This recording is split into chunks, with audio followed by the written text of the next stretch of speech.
Now, we live in a culture that prefers harmony over discord. Yes, we do. Yes, thank you, Ed. And when someone asks us to do something that we really don't want to do, for some reason, the response we always give is yes. Yes. Yes. Yes. Now, we worry about our peers. We don't want to embarrass ourselves or cause conflict. So is there a way to say no the right way? Yes. Well, yes, I hope so. Oh, my goodness, Ed. Joining us today to help us learn how to say no is social scientist Ali Walker. Welcome, Thank you. Ali. It's great Is to be it here. good to be here? Yes. Yes, great. Only yes. I remember reading, I think it's actually a bit of a jolt to the system, even viscerally, to say a no to someone. It makes the heart rate increase. Yeah, it's much nicer to give someone a positive response. We all know that. But there's a few different types of no. We're actually really good at saying no. If you think about the easy no, I call it the easy no, the no thanks with a smile. So do you want another coffee or do you need a lift? right. We're really good at saying no in those circumstances. So we've got to think about the hard no or what I call the power no. They're two different types Power of no sounds fun. So the hard no is when you feel like you might offend someone by saying no, but you don't really have an inner conflict about saying no. So it's the friend saying, do you want to come out for dinner? And you're exhausted. So you don't have an inner conflict. You know the answer's no, but it's a hard no because you don't want to offend somebody. Yeah.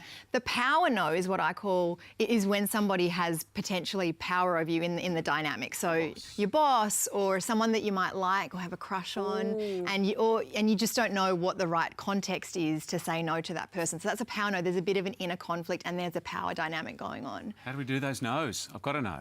Yeah. So the first step is to practice saying no, and not in the mirror, no. Ask that, yeah. But it's a plan. So if research shows that if you have a plan for saying no, that you know that you're going, how far you're going to go in a particular situation, then you're more likely to go through with that plan. Right.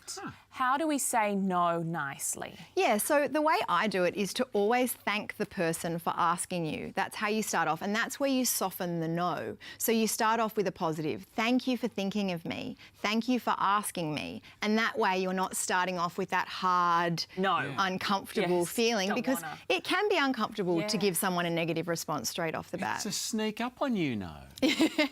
Yeah. Some great tips there. So you say practice saying no. I mean, you've really got to think ahead in the situation where there could be You a do. potential no. Yeah, have a plan. So just to have a plan around your boundaries. That's a difficult one if you don't see the question coming, obviously. But if you think to yourself, I really need some rest tonight, then that's part of the plan that you can have. Yes. All right, Yeah. I love this. Thank the person for asking for you, and if appropriate, ask them to do it again next Yeah. time.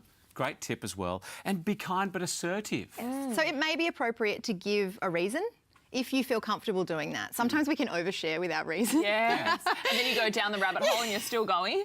And that's overcompensating, Yes. again, because we're worried about not pleasing people. So sometimes it's appropriate, but it's okay to be assertive.